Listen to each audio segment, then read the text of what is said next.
जय श्री ओम नमः सिद्धेभ्यः।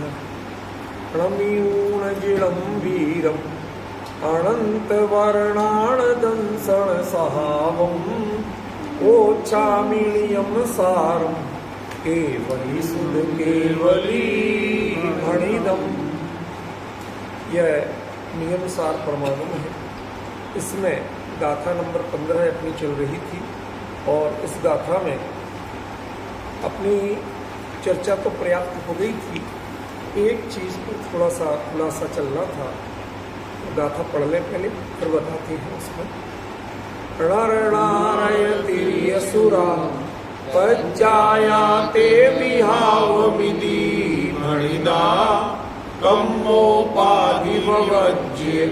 पज्जायाते सहाविधि भणिदा। इसमें कर्मोपाधि से विवर्जित पर्याय माने क्या? ठीक है, देखो दरअसल जितने भी कर्म हैं या जीव के गुणों में देख लें, उस तरफ से देख लें तो जितने भी जीव के गुण हैं उनमें से मोर देन 99% गुण कर्मोपाधि से विवर्जित हैं।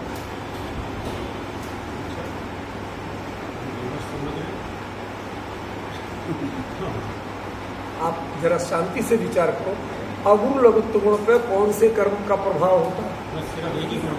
एक ही नहीं है, अस्तित्व वस्तित्व सारे पे यही है। सामान्य गुण और उसके अलावा जो अपने ज्ञान दर्शन सुख वीर्य इनको छोड़ दें तो बाकी जितने चेतन गुण भी हैं उन पे भी कोई असर नहीं, अधिकांश शक्तियों पे भी कोई असर नहीं। ठीक है ना? क्यों? क्योंकि एक दिन आपको बड़ा क्लियर बताया था मैंने कि एक्चुअली असर जो होता है सारे भाव दर्शन और चारित्र मोह से ही बनते हैं। सारे भाव मोह रूप परिणामों से ही बनेंगे सारे कर्म, और उनका उदय जब आएगा तो उससे जीव को, और कहीं भी उदय आए, लेकिन जीव यदि इफेक्टेड होता है तो वो मोह रूप परिणामों में होता है। ये विषय आपको स्मरण है या नहीं? नहीं, मैंने बताया था कई बार, 2-3 बार बता चुका हूँ यहाँ चर्चा में, लेकिन संयोग की बात हो सकता है उस समय या उस दिन आप नहीं रहे हो। ये विषय 2 मिनट में थोड़ा समझ, अभी समझ में। जितने भी कर्म के बंध के कारण रूप परिणाम है किसी भी कर्म के, उन परिणामों की जाति पर विचार करो, उनकी परिभाषा देखो। ठीक है ना?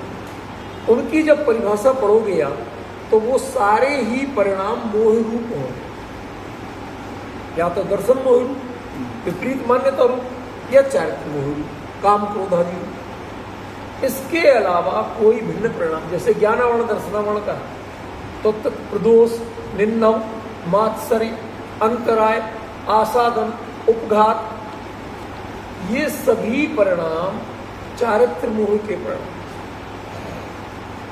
और बनता है इनसे ज्ञानावरण दर्शनावरण। समझ गए? अच्छा, ज्ञानावरण दर्शनावरण का उदय आएगा तो उदय तो जो आगे कम या ज्यादा जो भी है, लेकिन उसमें यदि मान लो मुझे ज्यादा याददाश्त होती है तो मैं हर्ष रूप परिणाम करूँ, आपके कम होती है तो आप खेद खिन्नता रूप, माने उनसे जीव जो इफेक्टेड होता है, वस्तु रूप में जो इफेक्टेड होता है उसको तो इफेक्ट कहते ही नहीं। यदि कोई को कम समझ है, चींटी को कम समझ है, वो दुखी होती है। ज्ञानावरण के उदय से चींटी परेशान है नहीं। जो हमें मोह की परख जो संवेदनाएं बढ़ती हैं तो हमारी परेशानी बढ़ती है। किसी के नाम कर्म का विपरीत उदय तो परेशान कैसे होता है? चारित्र मोह के परिणामों से परेशान होता है, नाम कर्म के उदय से परेशान नहीं। माने वो जो दुख का अनुभव करता है, खेद खिन्नता का अनुभव करता है, वो क्यों करता है? मोह रूप परिणामों से। शरीर कोई कुछ नहीं बिगाड़ रहा, वो शरीर को ऐतराज नहीं है, जहां उदय आया उसको ऐतराज नहीं, और आप भी ऐतराज नहीं मानो तो कोई ऐतराज नहीं। अफ्रीकन घोर काले जितने भद्दे होते हैं आपके हिसाब से, उन्हें उतनी बढ़िया होती। आप जैसी ड्रेस पहनते नहीं, जो कलर पसंद नहीं करते, आप फूहड़ कहते हो ना, वो सबसे सुपर हीरो वाले कलर होते हैं, ऐसी बड़ी बड़ी आड़ी तिरछी प्रिंट, बैगनी लाल कलर, उन्हें वही अच्छे लगते। अब इसका मतलब है कि यदि हम दुखी हैं तो कैसे? मोह के परिणामों से है, ठीक है ना। और वो उसमें हर्ष मान रहे हैं तो क्यों मान रहे हैं? वो भी मोह के परिणामों से मान रहे हैं। तो जितने कर्म हैं उनके उदय से एकमात्र दर्शन मोह या चारित्र मोह, श्रद्धा ने या मान्यता, तो आचरण, इनके परिणामों में ही अंतर आता है। और श्रद्धा और आचरण के परिणामों से ही सारे कर्मों का बंधन। तो अब बचे क्या? ज्ञान, सुख और वीर। बाकी तो हो ही गया ना मोह में, बाकी तो आ ही गया, दर्शन मोह चारित्र मोह दोनों आ गए, श्रद्धा और आचरण। अब जो ज्ञान, सुख और वीर्य है, इन पे कर्म के उदय का कितना अंतर आता है? ज्ञान में ज्ञानावरण का कितनी प्रबल उदय बना है, लेकिन यदि मैं उससे खेद खन्ने नहीं होता हूं तो पर को कम जाना, कम समझा, इससे जीव को आफत क्या है? कौन सा नुकसान हो? कोई नहीं। अच्छा, बात सुख की, तो सुख और दुख, ये जो अपनी संवेदनाएं हैं उनमें सुख दुख है कि उन संवेदनाओं के ज्ञान से सुख दुख है?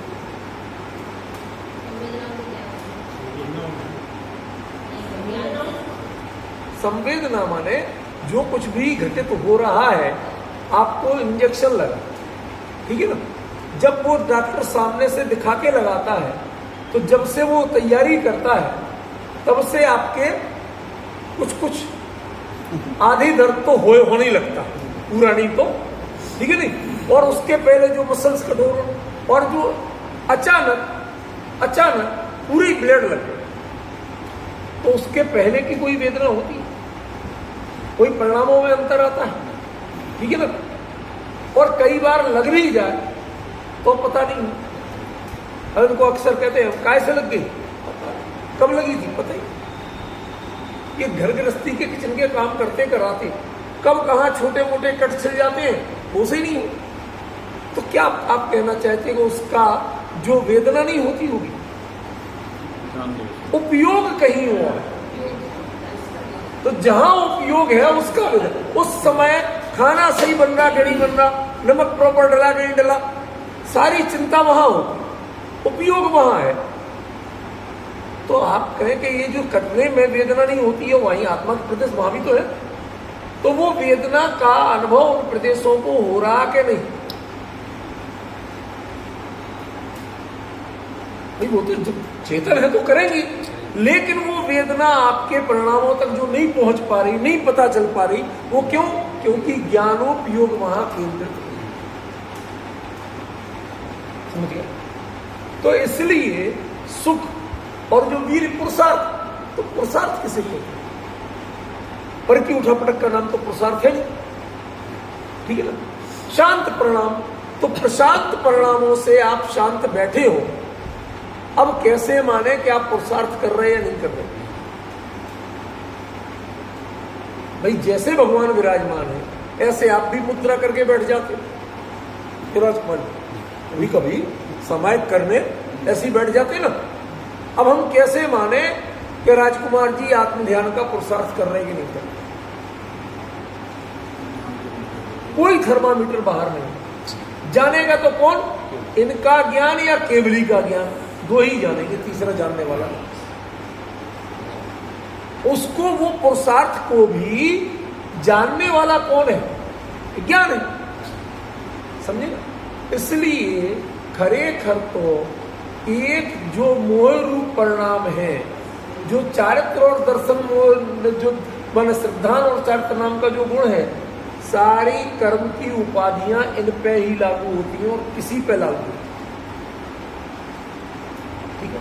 इसलिए मैंने कहा था कि जीव के जितने गुण हैं वो अधिकांश कर्मोपाधि से विवर्जित ही हैं, समझ रहे?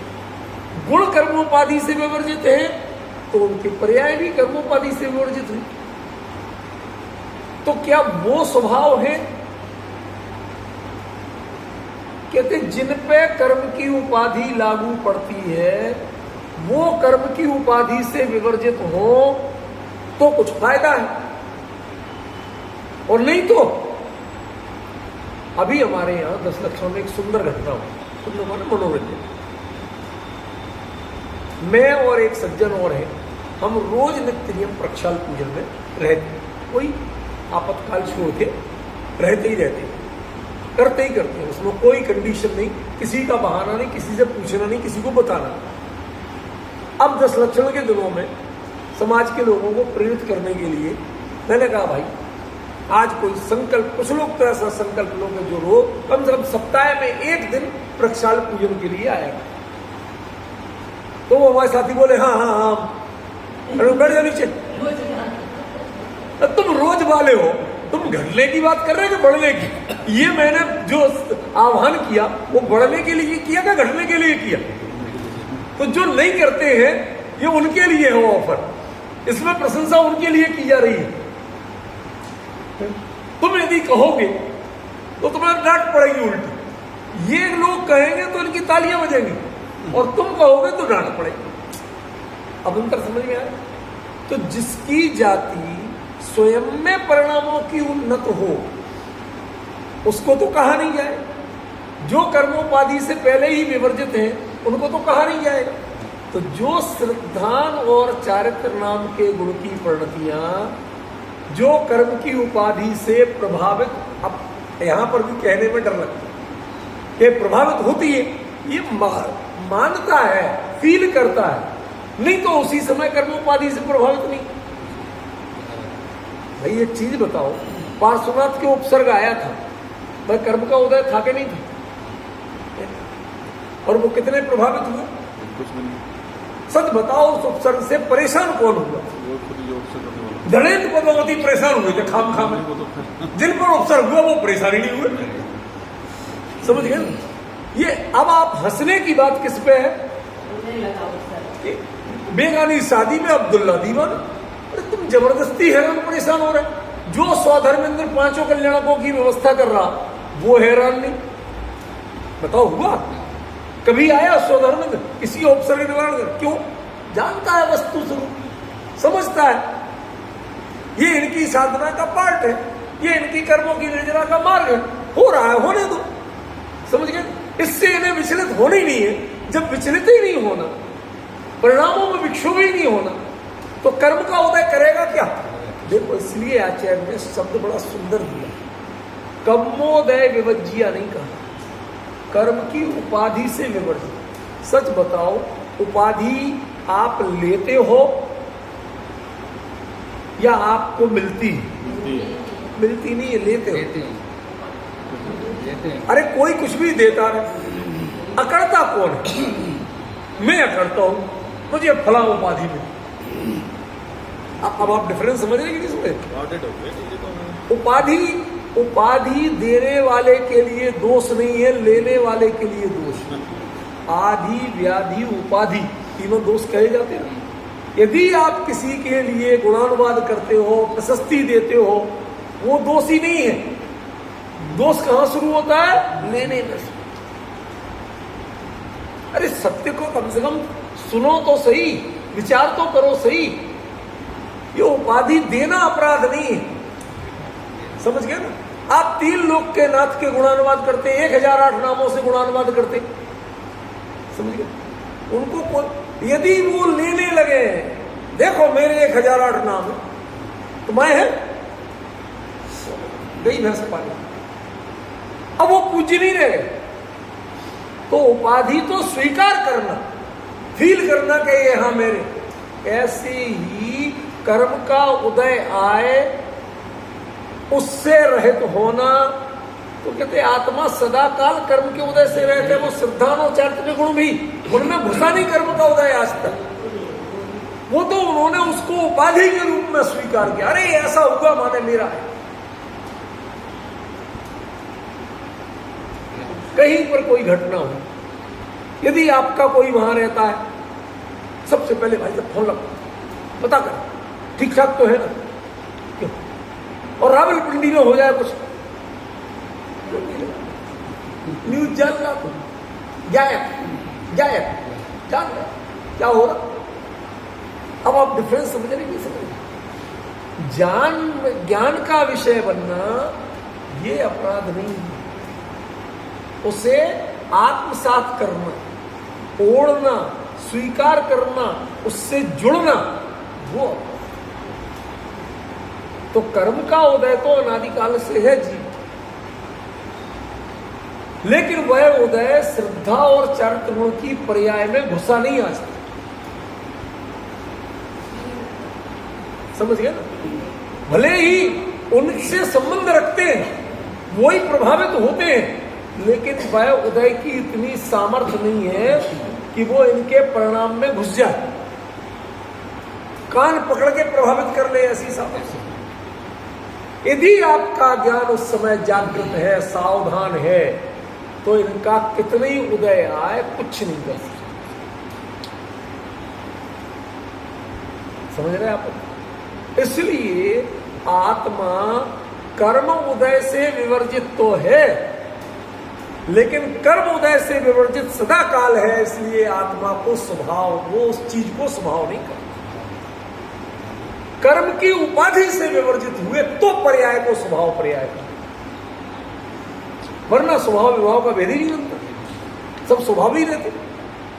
समझ गए। उपाधि की दृष्टि से स्वभाव और विभाव का भेद है। आपने चर्चा बिल्कुल सही छेड़ी। ये विषय पिछली बार स्पष्ट नहीं हुआ था कि कर्म की उपाधि से विवर्जित है, कर्म के उदय से विवर्जित नहीं। जो स्वभाव यहां आचार्य कह रहे हैं वो कर्म की उपाधि, वो कुछ भी कर्म अपना उदय करे, ये बताओ तुम उसको कितना एक्सेप्ट कर रहे हो।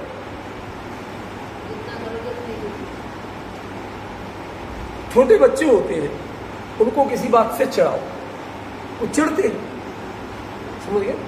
अब वो चिढ़े तो वो लोग और उसको चिढ़ाने को मजा आता। किसी को वो पापा के पास जाकर रोए, ये हमें बहुत चिढ़ाते, तो तुम चिढ़ो ही, कोई रिएक्शन नहीं हो, वो चिढ़ाए आराम से, उसी को मुस्कुरा के देखते रहो। अब क्या हो, कब तक चिढ़ाएगा? उसे लगेगा कि मैं खाम में पागल बन रहा हूं, अपना मुंह टेढ़ा कर रहा हूं, तो अपना करना बंद कर दे। समझ गए। तो आप कर्म की उपाधि में जितना एक्सेप्टेंस करोगे, जितना जुड़ोगे, उतना ही आपको कर्म की उपाधि से युक्त कहा जाए, विभाव कहा जाए। और कर्म का उदय कितना ही चले, लेकिन कर्म के उदय को अपनी उपाधि मत बनाओ। आप स्वभाव पर्याय वाले कब बनेंगे कि कर्म का उदय कुछ भी हो, अरे साहब क्या करें आजकल बड़ा आसाता कर्म का उदय चल रहा है। वो कर्म का उदय कैसा है वो खतरनाक नहीं है, जो आपने उसे एक्सेप्ट किया, अपना जीवन समझा, वो आपको नवीन बंध और आपके जो विभाव बना है वो इस कारण से, कर्म के उदय के कारण से आप तुच्छ नहीं हुए। श्रेणिक को नरकायु का उदय है कि नहीं है? नारकी है? नहीं है। अरे नारकी माने जिससे एक सेकंड की चैन नहीं हो कभी, और उन्हें उसके बाद भी अपने शांत परिणाम से ज्ञाता दृष्टा बने गए। समझ गए। नहीं तो नारकी कहते किसे हो? ना रता, जो चैन से रह ही नहीं, वो उन विषम वातावरण में भी अत्यंत शांत। तो उदय आना वो एक चीज, और उदय को उपाधि बनाना ये दूसरी चीज। यहां निषेध उपाधि बनाने का किया गया, और उपाधि मूलतः किनकी बनती है? दर्शन और चारित्र में। ज्ञान उसे उपाधि नहीं। ज्ञान तो मात्र फीडिंग करता है, डाकिया की तरह आपको जानकारियां देता है। गड़बड़ी ये होती है कि जैसे डाकिया कभी कभी आपकी डाक पहले पहुंचाता है, सलाम ठोक के देता है, बाबूजी कुछ ये तो गड़बड़ी है। यदि ये सब नहीं करे, वो अपनी मशीनी ड्यूटी निभाए, तो डाकिया का कोई दोष नहीं। ऐसे ही ज्ञान आपको संकल्प विकल्प ना करे, क्या जाना क्या नहीं जाना इसका भेद ना करे, वीतराग भाव से जानता रहे। लेकिन समस्या ये है कि ज्ञान का काम वीतरागता है ही नहीं। वीतरागता तो चारित्र का काम। तो तुम वीतराग हो तो हम जानते रहे वीतराग भाव से। अब तुम वीतराग होते नहीं हो तो हम क्या करें? फिर हमें संकल्प विकल्प रूप प्रणति, समझ रहे? ये बड़ा वैज्ञानिक विवेचन है, समझे भाई? इसको हमें जरा शांति से समझना। तो ये चारों गतियों में कोई ऐसा जीव है जिसमें कर्म ना हो? क्या? जो कर्म की उपाधि से है। उपाधि से रहत तो ढेरों हो जाएंगे, उदय से रहत कोई नहीं हो। कर्म का उदय तो हर एक, उदय सबके है, उपाधि सबके नहीं है। मैं एक बात कहता हूं, कभी कभार घर परिवार में, आस पड़ोस में कोई कुछ बक जाए आपके लिए और आप, अरे वो ऐसी है, ढीला है, स्क्रू ढीला है उसका, ऐसा कह के जब इग्नोर करते हो तो कहीं कोई बुराई होती, आपके परिणाम क्षुब्ध होते हैं। तो आपने कर्म का उदय तो आया था, लेकिन आपने उसे उपाधि नहीं बनाया। और कई बार उदय भी नहीं आता है तो भी उपाधि बनाते।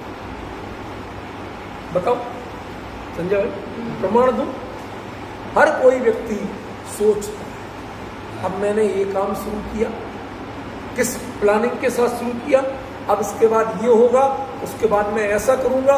सपने में भी अपने आप को ऐसा सोचता है, उसकी चाल में ढंग आ जाता है। अरे इंडस्ट्रीज लगाते हैं लोग, इंडस्ट्री डूबती भी तो है, पैसा बहुत लोगों के नहीं चला पाए, उतना स्किल डेवलपमेंट आपका नहीं हो पाया, डूबते भी। लेकिन किसी ने डूबने के लिए लगाई इंडस्ट्री, वो तो फैक्ट्री लगाते ही उसकी चाल बदल, समझ गए? अब अभी कमाई शुरू हुई नहीं, फैक्ट्री चालू हुई नहीं, और निर्णय किया, उसके लिए तैयारियां शुरू की, स्टडी शुरू की, सामान वामान लेना, इतना किया और आपकी चाल बदल गई। तो आपके कर्म का उदय नहीं आया, लेकिन उपाधि शुरू हो गई। बात समझ में आई? हम अपने जीवन में बहुत से उदय के बिना भी उपाधि करते हैं, और बहुत सी चीजों में उदय होने पर भी उपाधि नहीं होती। अच्छा विषय छेड़ा आपने, मैं आगे बढ़ रहा था लेकिन आपने अच्छा याद दिलाया। ये उदय और उपाधि का अंतर। कई बार उदय होता है और उपाधि नहीं होती, कई बार उदय भी नहीं होता और उपाधि होता है। सारे जीवन ये संकल्प विकल्पों से हम क्या क्या नहीं सोचते, क्या करेंगे। छोटा बच्चा भी, मैं बड़ा होके ये बनूंगा, मैं वो बनूंगा, मैं ऐसे करूंगा, उसकी हर चाल बदल जाती है, उसके बोलने का ढंग बदल जाता है। राजा नाटक में बनते ही वो योर हाईनेस वगैरह, उसको वही समझा, ऐसे बोल दिया तूने। आदि बड़ी खतरनाक चीज, जिसको आपने अपने आप में ओढ़ लिया। कर्म है, सब कुछ है, सत्ता भी है और उदय भी, लेकिन उनके ना उदय की उपाधि लेना, ना उनके उपशम की उपाधि लेना, ना उनके क्षयोपशम की उपाधि लेना। क्षय में उपाधि होती नहीं। शब्द सुनना ध्यान से करें, क्या अंतर किया? ना उदय में उपाधि लेना, ना उपशम में उपाधि लेना। मैंने दर्शन मोह का उपशम कर लिया, तेरे जो द्वारा उदय आता है इसी कारण से तो आता है, पचा नहीं पाया, समझ गया? वो कसाय का उदय आ गया, वापस गिर गया तुरंत, समझ गया? वो परिणामों में पचाने की सामर्थ्य होना बड़ा है। आपको गुप्तचर विभाग में लगाया गया और आप सारे कॉलोनी में कार्ड बांट आए कि मुझे गुप्तचर विभाग में लगाया गया। अगले दिन टर्मिनेशन ऑर्डर, अरे मैंने क्या अनर्थ किया था भाई साहब, मुझे क्यों टर्मिनेट कर रहे हो? मैंने कोई अभी तो ड्यूटी तेरी ड्यूटी गुप्तता की थी और तू लिडोरा पीट आया, तो गुप्तचर में विभाग लायक है ही नहीं। समझ गया? ऐसी स्थितियां हैं। बहुत से काम आपका कर्म, कई तो उस जाति का कर्मबंध भी नहीं है, लेकिन आप उसकी उपाधि ओढ़ कर्म ही नहीं बना। महावीर के सामने कई ऐसे थे, मंखली घोषाल, अजय केस का, अजित केस कब्बल वगैरह, ये अपने आप को तीर्थंकर ही कहते थे। तीर्थंकर ही कहते थे। बुद्ध ने अपने आप को अरहत कहा, वो जैन परंपरा का अरहंत शब्द के कारण अरहत कहा। आपको विश्वास नहीं हो, देखिए बुद्धिज्म में सब अरहत अरहत जो ज्ञान प्राप्त कर रहे थे वो अरहत। और अरहत शब्द उनकी है, तुम्हारे यहां बुद्ध शब्द है, बुद्धि से, बुद्ध ज्ञाने धातु से बुद्ध शब्द है, तो तुम अरहत क्यों बना? तुम्हारे यहां तो पद बुद्ध है ना, कि वो बुद्ध हो गया या बोधिसत्व हो गया, उसके मार्ग पे चला।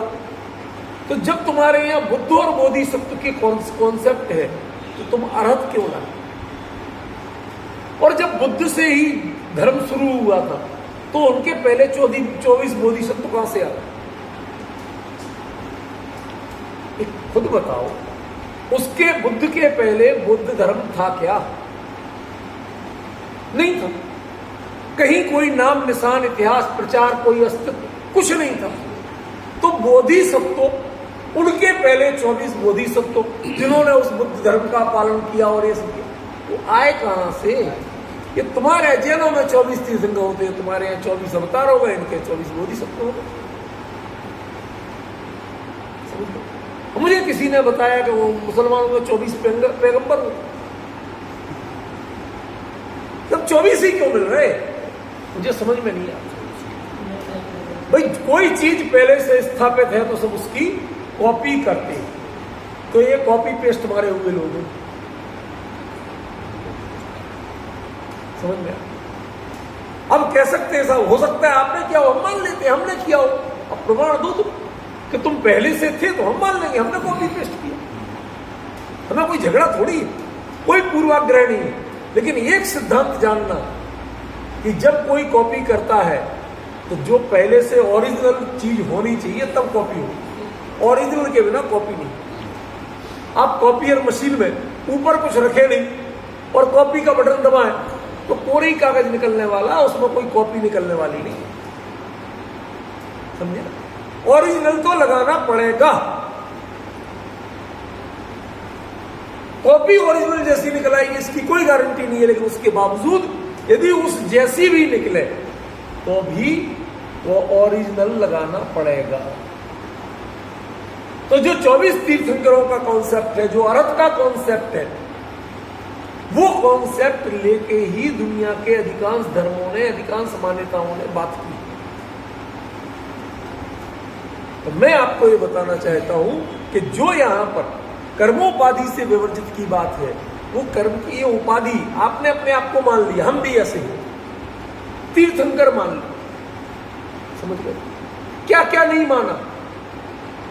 बहुत से लोग हैं जो यहां पर कुछ उपवास करते हैं और मन में सोच लेते हैं हम इंद्र बनेंगे, हम ये होगा, वो हमारी 32 तो देवियां होंगी और इतना ऐसा सोचते।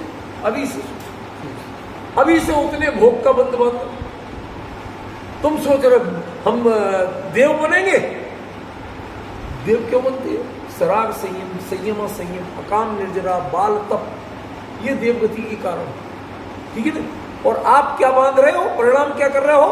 बाहर में खाली रोटी छोड़ के 32 देवांगनाओं से रमने के भाव कर रहे हो, अनंत भोग के कल्प वृक्षों के भाव कर रहे हो। तो बताओ क्या बनेगा? नरकायु बनेगी कि देवायु? बहुत आरंभ, बहुत परिग्रह है। ये सारे तो नारकी के कारण हैं, ये तो देवायु के कारण ही नहीं। इसलिए ध्यान रखना, उदय और कर्म ये खतरनाक नहीं है, ये कर्म की उपाधि खतरनाक। पॉइंट समझ में आ रहा है? यहां पर आचार्य ने स्वभाव पर्याय किसको कहा? जो कर्म की उपाधि से रहते, कर्म से रहते नहीं। कर्म चार चार आघातिया कर्म बैठे कि नहीं बैठे? अनंत भगवान के, केवली के चार चार आघातिया कर्म बैठे, लेकिन वो कर्म की उपाधि से रहते। अब आप समझो कि कर्म से रहते हो तो आप कभी कर्म से रहित नहीं हो सकते। यदि कर्म की उपाधि से रहित नहीं होंगे तो आप कभी कर्म से रहित नहीं हो सकते। इंपॉर्टेंट कर्म की उपाधि से रहित, कर्म से रहित होना इंपॉर्टेंट बात है। ये जो गणधर होते हैं वो अपने को गणधर मानते हैं, उपाधि से नहीं मानते। वो कुछ नहीं मानते, भूमिका मिलती है, करते हैं। देखो क्लास में आपको कभी मॉनिटर बनाया हो आपके टीचर ने, आपकी नियमितता देख के, आपका अच्छा काम देख के, परफॉर्मेंस देख के बनाया हो, तो आपको बनाया ये अच्छी बात है। लेकिन आप बच्चों का तेरा इन्वेस्टिगेशन करवा दूंगा, तेरी चुगली कर दूंगा मास्टर से, अब आप मॉनिटर होने लायक नहीं। ये मॉनिटर के लक्षण नहीं। मॉनिटर क्वालिटी पे बनाया जाए, गणधर क्वालिटी के कारण बनती है। वो अपने आप को मैं ऐसा हूं, मैं ये फील करूं, ये भावना गणधर के योग्य है ही नहीं। समझिए, इन भावनाओं से कोई गणधर नहीं बनाए जाते, ना बनते।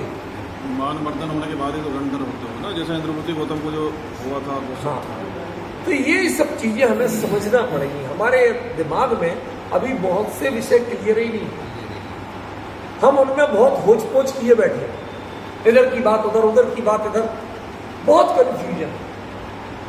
इसलिए ये जो आचार्य ने कहा शब्द कि कम्मोपाधि विवज्य पज्जाया ते सहाव निधि भैया, कर्म की उपाधि से रहित जो पर्याय है उनका नाम स्वभाव पर्याय। 15वीं गाथा ख्याल में पड़ा, कर्म की उपाधि से रहित, कर्म से रहित पर्याय स्वभाव पर्याय।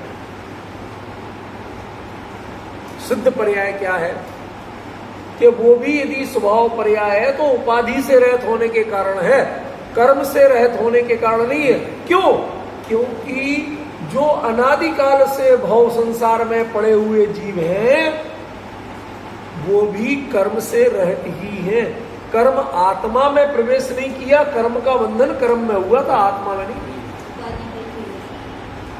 इसलिए आपको भव का कारण उपाधि है और भव से मुक्ति का कारण उपाधि को छोड़ना, विवर्जित होना है। कर्म ये न संसार का कारण है न संसार से मुक्ति का। कितना बड़ा रहस्य बता दिया। हम लोग कर्म के लिए गालियां देते हैं। कुछ कर्म, अरे साहब ऐसा उदय है, मिट्टी छूले तो सोना हो जाए, तेरे मुकाबले गधा कोई नहीं। ये पुराना बैलेंस फूके जा रहा है और सोच रहा है बड़े तीर मार रहे, चंदन की लकड़ी जला जला के ताप रहा है और सोच रहे हैं बहुत तीर मार रहे। सोच तो सही, क्या फूक रहा है? कितने जन्म जन्मांतर में कौन कौन से भाव करके तुम्हें पुण्य बांधा होगा और उस पर अभिमान कर करके उसको कोयला बना रहा। चंदन की लकड़ी का कोयला बना, कोयला बेचेंगे सब। अब कोयला तो चंदन का कोयला कोई महंगा नहीं बिकने वाला, कोयले के भाव ही बिकेगा। समझे? वो तो लकड़ी थी जब तक कीमत थी, ऐसे ही पुण्य था जब तक कीमत थी। जो ही पुण्य को आपने भोग का साधन बनाया या अभिमान का साधन बनाया, उसी क्षण वो कोयला हो गया, वो पुण्य नहीं बचा। उसकी कीमत कोयले की है, पुण्य की नहीं है। अब वो चंदन नहीं रहा। समझिए? तो ऐसे ही जो जीव कर्म से रहित अपने आप को मान के यदि कुछ फील करते हैं तो आप गलत हैं। कर्म की उपाधि से बचने की कोशिश। आपकी गलती कर्म को उपाधि बनाना है। कर्म की सत्ता होना ये आपका अपराध नहीं है, कर्म का उदय होना ये आपका अपराध नहीं है। और इसी प्रकार कर्म का उपशम करना ये आपकी उपलब्धि नहीं है, कर्म का क्षयोपशम हो जाना ये आपकी उपलब्धि नहीं है। आपकी उपलब्धि उन शांत परिणामों में अपनी शांति का जो मात्रा है वो बढ़ाना, तत्व चिंतन की मात्रा बढ़ाना, बारंबार स्वानुभव क्या जब अनुकूलता मिली तो उसकी अनुकूलता का काम करो ना। बच्चा कहता क्या करें साहब, इधर शोरगुल बहुत होता, पढ़ नहीं पाता। अब 10 बजे सारे शोरगुल बंद, तो चैन से सो गए। अब उस शोरगुल बंद होने का कोई लाभ हुआ? अरे सोने, अभी तो तू कह रहा था मैं इसलिए नहीं पढ़ पा रहा, और क्या कह रहा, मुझे तो नींद आ गई, एकदम शांति होगी, तो नींद आ गई। अरे शांति तुझे क्यों की थी? कि तू पढ़ सके, और पढ़ने का काम तूने किया नहीं किया, खत्म होगी बात। समझ गए? पढ़ने का काम करता तो होती। समझ में आया? ये है सबसे बड़ा अंतर। कर्म को उपाधि मत बनाइए, ना उदय को और सत्व को बनाइए, ना उपशम और क्षयोपशम को बनाइए। क्षय और परिणाम, परिणाम तो कर्म का होता ही नहीं है। परिणाम माने परिणामिक भाव, पारिणामिक भाव का कर्म से कुछ भी लेना देना, ना उसमें ना कर्म का उदय होता है, ना उपशम होता है, ना क्षय होता है, ना क्षयोपशम। ठीक है ना? तो पारिणामिक से तो लेना ही देना नहीं है। क्षयोपशम भी कर्म की उपाधि, वो क्षय भी कर्म की उपाधि में नहीं। यदि आप उपाधि मानते रहोगे तो क्षय नहीं, क्षय तब होगा जब उपाधि मानना छोड़ोगे। ठीक है? इसलिए कहा कि ना नेगेटिव रूप में कर्म के सत्व और उदय इसकी परवाह करो, और ना उपलब्धि के रूप में कर्म के उपशम और क्षयोपशम से परवाह करो। ना इधर खेद और ना उधर हर्ष, दोनों से विवर्जित हो जाओ, तब आप कहलाओगे कर्मोपाधि विवर्ज्या। ऐसी जो पर्याय होगी उस पर्याय का नाम स्वभाव पर्याय है, अन्यथा विभाव पर्याय। हम जो सुन रहे हैं, पढ़ रहे हैं, जान रहे हैं, विकल्प कर रहे हैं, ये सभी क्या है? और निर्णय करने को तैयार, और निर्णय करने को तैयार कि हम जो कुछ भी कर रहे हैं हम इनमें संतुष्ट बने बैठे हैं, बुरा मत मानो। इससे आगे का एक्शन प्लान इतना करे भाई, और सुबह सुबह से देखो बढ़िया प्रक्षाल पूजन स्वाध्याय करके आ रहे। ये जो संतुष्टि है ये आप कर्मोपाधि स्वीकृत हो, विवर्जित नहीं हो। समझ में?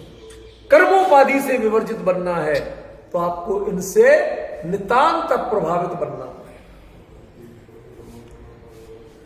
जब तक आपको कर्म के उदय उपशम क्षय क्षयोपशम सबसे बिल्कुल भी तटस्थता नहीं आ जाए, तब तक आप कर्मोपाधि से विवर्जित नहीं हो सकते। समझ रहे हैं? आपको बनना क्या है? कर्मोपाधि से विवर्जित बनना है। आचार्य ने कितना बड़ा मंत्र दे दिया। किसी ने कर्म की सत्व घटा दिया। किसके होता है कर्म का सत्व? किसके घटता है? कर्म का सत्व किसके घटता है? पूर्वबद्ध कर्मों की स्थिति अंता कोड़ा कोड़ी सागर प्रमाण रह जाए, नवीन बंदंता कोड़ा कोड़ी सागर के भी संख्यात वे भाग मात्र हो, उनमें भी कितनी ही पाप प्रकृतियों का बंध क्रमशः मिटता जाए, इत्यादि के योग्य अवस्था का होना उसे प्रायोगिक लब्धि जानना। पढ़ा है तो सत्व घटता है कि नहीं घटता है? सीमित होता है कि नहीं होता है? कहते ऐसी स्थिति इस जीव के अनादिकाल से अनंतों बार होती है, तो भी किछु भला नहीं। टोडरमल जी के शब्द सुनो जरा। ये सत्व घट जाना ये इंपॉर्टेंट नहीं है, तुमने कर्म के सत्व में जो उपाधि ली है वो मिटे तो इंपॉर्टेंट। किसी के कर्म का सत्व नहीं है, हाँ कोई परिग्रह नहीं है, वो महाराज जी बहुत बढ़िया है, एक रंच मात्र परिग्रह नहीं। कहते अंदर का भावलिंग कैसा है ये तो बताओ पहले। आप खाली ये दिखा रहे, ऐसे कर्म का सत्व घट जाए, इससे आप पूज्य नहीं हो जाएंगे। आपको कर्म की उपाधि घटना चाहिए। इसका गर्व यदि आपको है कि देखो मैं तिल तुस मात्र नहीं रखता, मैंने 20 साल से टमाटर नहीं खाए, यदि ये सब है तो माफ करना आपके कर्म की उपाधि पूरी है, चाहे आप एक तिनका भी साथ में नहीं रखते। नहीं लेके जाओ बराबर। समझ रहे हो? ये आपको समझना पड़ेगा। आचार्य ने इसलिए कहा कि कम्मोवादी विवज्जिया पज्जाया ते सहाव विधि भड़िदा, वो स्वभाव पर्याय है जिन्होंने कर्म की उपाधि से परिचय तक नहीं प्राप्त किया, कर्म की उपाधि का परिचय भी जिसके छूट गया।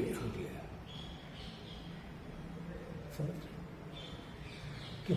पिछले जन्म में क्या थे, कौन थे माता पिता, किस गांव में थे?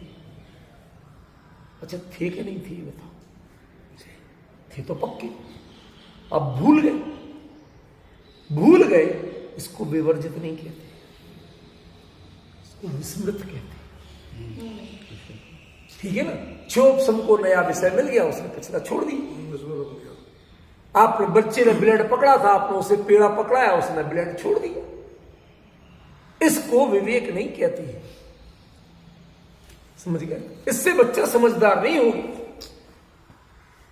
हमने एक विषय को छोड़ के दूसरा विषय पकड़ लिया, एक में ममत्व छोड़ के दूसरे में ममत्व कर लिया, इससे आप विवेकी हो गए, धर्मात्मा हो गए। कर्म की उपाधि से विवर्जित बनना है आपको, कर्म के उदय से भी विवर्जित नहीं बनना है। साहब हमारे इतनी शाता, इतनी अनुकूलता, भाई साहब कोई डिस्टर्ब नहीं करता। सुबह से जाओ, अपने आराम से प्रक्षाल करो, पूजन करो, स्वाध्याय करो, धर्म ध्यान करो।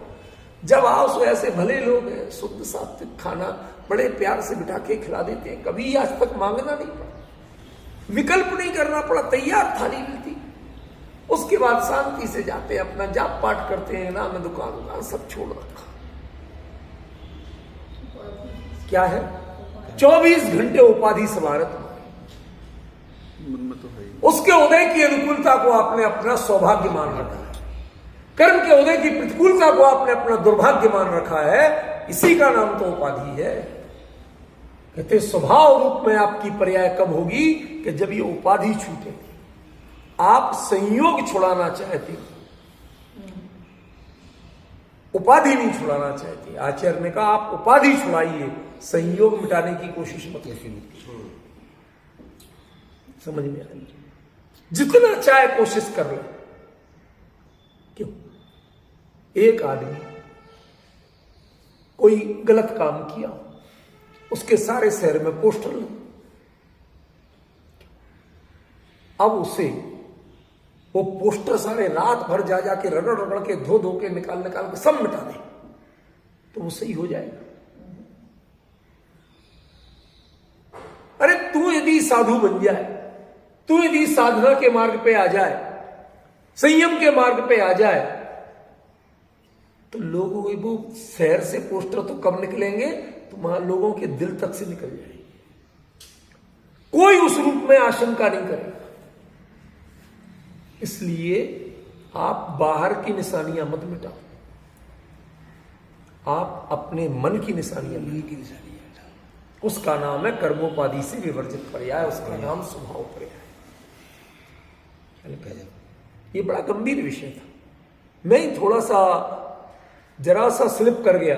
नवीन जी का उपकार मानता हूं, उन्होंने बिल्कुल समय पे याद दिला दिया कि आप तो अगली वो लिखने लगे और आपने कहा था कि ये स्पष्ट करेंगे। अच्छा होता है कभी कभी, यही तो होता है। 7 दिन का जो गैप पड़ जाता ना, उसमें कभी कभी कोई चीज स्लिप कर जाती है थोड़ी बहुत। ठीक है, तो इसीलिए तो अपने साधर्मी होते हैं कि भैया किसी कारणवश कोई अपने मूल बात से चिगता हो, भूलता हो, उसे याद दिला दिया।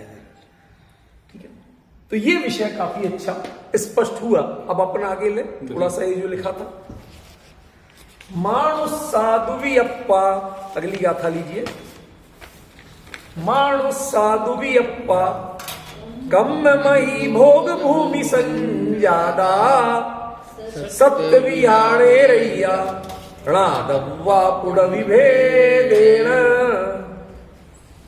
शब्दार्थ, बाकी चर्चा बाद में। मानु साधु वियप्पा, मनुष्य 2 प्रकार के हैं।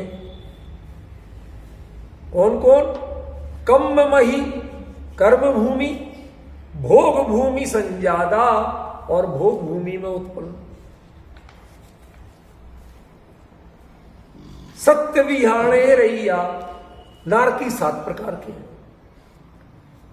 णादव्वा पुडविभेदेण, एक एक पृथ्वी के भेद से, पहले नरक का नारकी, दूसरे नरक का नारकी, तीसरे नरक का नारकी, वो 60 पृथ्वियां हैं नरक की, तो उनकी पृथ्वियों के भेद से नारकी 7 प्रकार। हो गया शब्दार्थ, क्लियर हुआ। अब समस्याएं पैदा करूं, मेरा काम ही है, जब भी तो समझ में आए। जब तक समस्या ही नहीं होगी, आपको एकदम लड्डू लगेगा तो आप तो गप कर जाओगे। फिर समस्या तो समझा, आपको गुलाब जामुन वेदांती के भी चल जाए। वेदांती माने वो वेदांत दर्शन नहीं, जिसके दांत नहीं है, तो वेदांती भी खा जाए। वो कहता भाई लाओ तो ऐसी चीजें लाओ, समझ में? ये क्या तुम और चीजें लाते हो कठोर कठोर, समझे? गन्ना दे दिए चूसने के लिए, वेदांती क्या करें? तो चलो अब सुनो मजे की बात, थोड़े से कष्ट, चबाने का कष्ट पैदा कर। क्यों? तभी तो उस गाथा का जो मर्म है वो समझ में आएगा। जैसे पिछली गाथा में आपको उपाधि शब्द से समझ में आया कि असल में आपको भ्रम क्या था, विपरीत अभिप्राय क्या था जो सुधारना था, विपरीय परिहरत्तम, विपरीतता का परिहार क्या हुआ, पता चला कि कर्म खतरनाक नहीं है, उपाधि खतरनाक। तो आपने कुछ ना कुछ सीखा। क्या कुंद ने मोटिवेशन लिया कि कर्म का उदय कुछ भी बना रहा है, इससे तुम विचलित मत हो। तुम उस उदय को अपना स्वरूप तो नहीं मान रहे, अपने उदय तो नहीं मान रहे, उससे जुड़ तो नहीं रहे, वो कर्म उपाधि है, उससे सावधान रहना। कितनी विपरीतता मिल जाए, सारे लोग बुराई कर रहे हैं, सारे लोग एक तरफ से बुराई कर रहे हैं। जान के मान के चलना कि पंचम काल है, इसमें 90% ऐसा होता है, बुरे लोगों की बुराइयां कम होती हैं, अच्छे लोगों की बुराइयां ज्यादा होती हैं। जो खुल के बुरे हैं उनका आतंक कितना होता है कि बोल के तो दिखा, हिम्मत नहीं करते। भाई साहब हमसे नहीं पूछो, हम जानते नहीं, हमें पता ही नहीं था, हम तो सो रहे थे।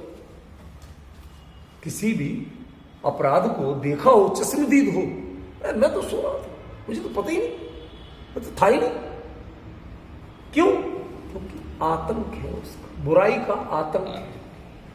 और अच्छा व्यक्ति सीधा सच्चा होता है, बोला इसने हमें एक बात कही थी, इसने नहीं मानी, निकालो मौके, आपको बहुत मिले, समझ गए? इसलिए बाहर में जिसके शुभ कर्म का उदय नहीं है, उसको आप दीनहीन मानने का धोखा मत पाइए।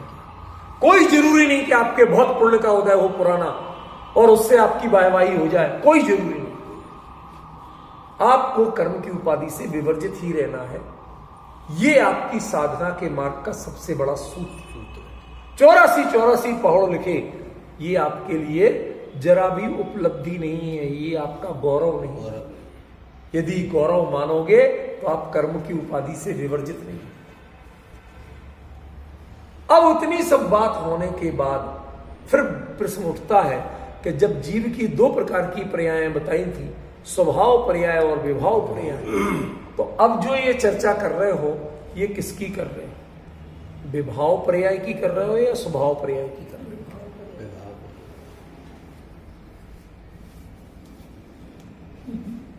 सोच के बोल। क्यों? यदि मनुष्य होना अपराध है तो सारे तीर्थंकर मनुष्य पर्याय पाके ही मोक्ष जाते हैं। यदि मनुष्य होना विभाव है, विभाव ने अपराधी, तो कोई तीर्थंकर आज तक मनुष्य हुए बिना नहीं है। ठीक है? देव होना अपराध है तो कोई भी तीर्थंकर उसका पिछला भाव देव पर्याय के बिना प्राय नहीं होता। कम से कम भरत क्षेत्र में, विदेश क्षेत्र में तो होता है, भरत क्षेत्र में नहीं। ठीक है? और नरक होना यदि अपराध है तो हमारे आगामी 2 तीर्थंकर वहीं से आएंगे, आजकल वहीं है उनका डेरा।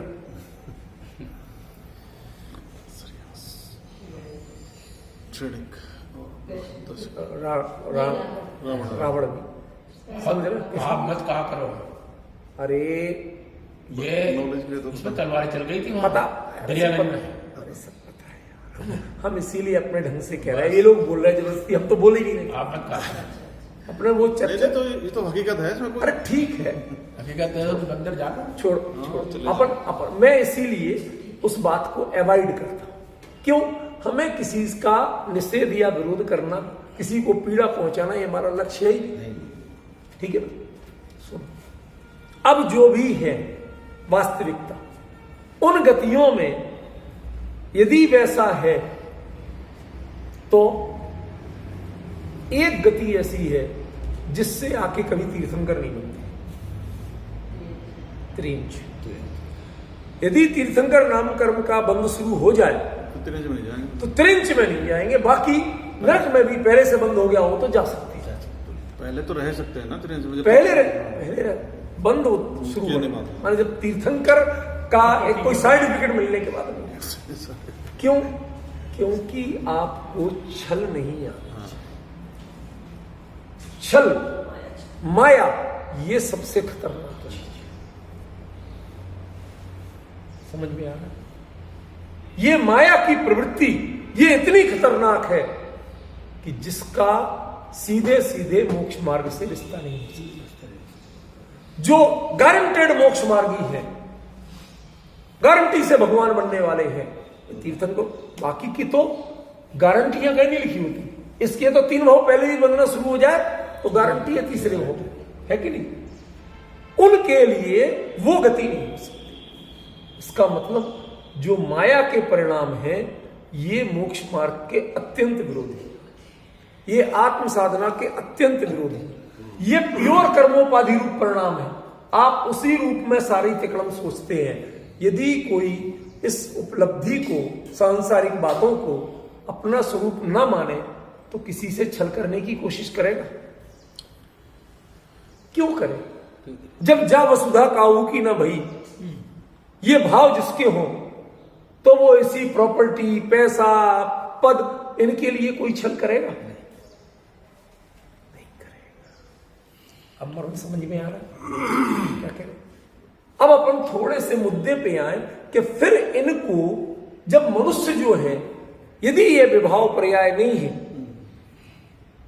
ये तो मोक्ष का साधन भी कहा, मनुष्य में बिना मोक्ष नहीं होता। ठीक है ना? एक मिनट बताओ, नरक में भी तो एक दूसरे को मार के काट के जुड़ जाते हैं, मतलब वहां भी तो सब ये छल कपट चलता ही रहता होगा।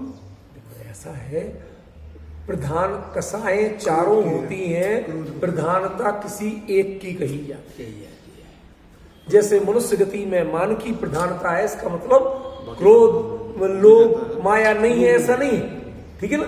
त्रिंच गति में माया की प्रधानता कही, नरक गति में क्रोध की प्रधानता कही, देव गति में लोभ की प्रधानता कही, बाकी का अभाव नहीं। रहती सब है, लेकिन प्रायोरिटी किसकी रहती? वही सोच रहा हूँ, नरक में सब कुछ तो होता ही नहीं, सब होता है, उसका नहीं। मेरा प्रश्न कुछ हो रहा है मित जी भाई साहब, मैं कह रहा हूं कि मनुष्य, नरक, ये जो कहे जा रहे हैं ये है क्या? पिछली गाथा से लिंक जोड़ेंगे तो उन्होंने कह दिया कि विभाव पर्याय। ठीक है ना? तो यदि ये विभाव पर्यायों का वर्णन है तो इसका मतलब कि फिर सभी मनुष्यों को विभाव पर्याय रूप ही होना चाहिए, सभी नारकियों को विभाव पर्याय रूप ही होना चाहिए।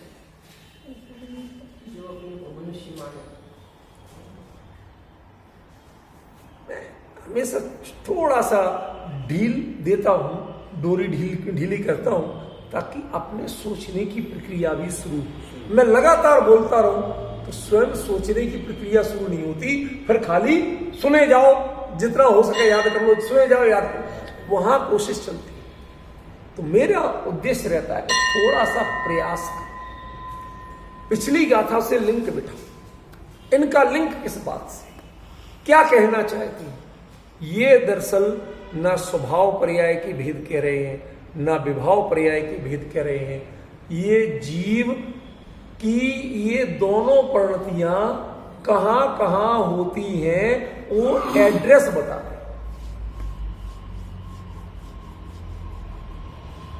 भाई स्वभाव पर्याय और विभाव पर्याय किसकी कही थी? जीव की। ये तो बात क्लियर है ना कि जीव की कही थी। अब जीव की ये स्वभाव और व्यवहार पर्याय आप किन एड्रेसों पे पाएंगे? कि सोना कहां मिलेगा? तो सोने की खान में, ये उत्तर है। रत्न कहां मिलेंगे? जौहरी की दुकान, ये उत्तर है। अरे बताओ भैया, जौहरी की दुकान है कहां? कुछ तो बताओगे। तो ये दरअसल वो एड्रेसेस हैं, ये स्वभाव और विभाव पर्याय की भेद नहीं है। जो आप उत्तर दे रही थी दीदी कि वो अपने आप को मनुष्य मानता है, ये उपाधि, दरअसल ये नहीं है। ऐसे स्वभाव और विभाव पर्याय के धनी किन किन एड्रेसों में मिलेंगे? एड्रेसों में, हाँ, मजाक नहीं कर रहा हूं। क्यों? क्योंकि स्वभाव पर्याय और विभाव पर्याय कहीं तुम अजीब की, धर्म द्रव्य की, अधर्म द्रव्य की, कहीं और सोचने लगो, ये मात्र जीव की है, इसलिए ये एड्रेस बताना जरूरी है। तो इन एड्रेसों को जानने से दो बातें बताओ। पहली बात कि इसमें विपरीत जो भाव हैं उनका परिहार बताओ कि इनसे किस विपरीतता का परिहार हो गया। अपना यही चल रहा ना। देखो, जब आप कसौटी खरी रखते हो तो आप चोट नहीं खाते। आप कसौटी भूलते हो तो फिर आप खाली अर्थ करके आगे बढ़ जाते। इसमें क्या है? कोई खास थोड़ी। मनुष्य दो प्रकार के, नर के 7 प्रकार के, ऐसी बात कही हो तो चला दो, सबको आप उल्टा हो, एक चला दो, समझेगी?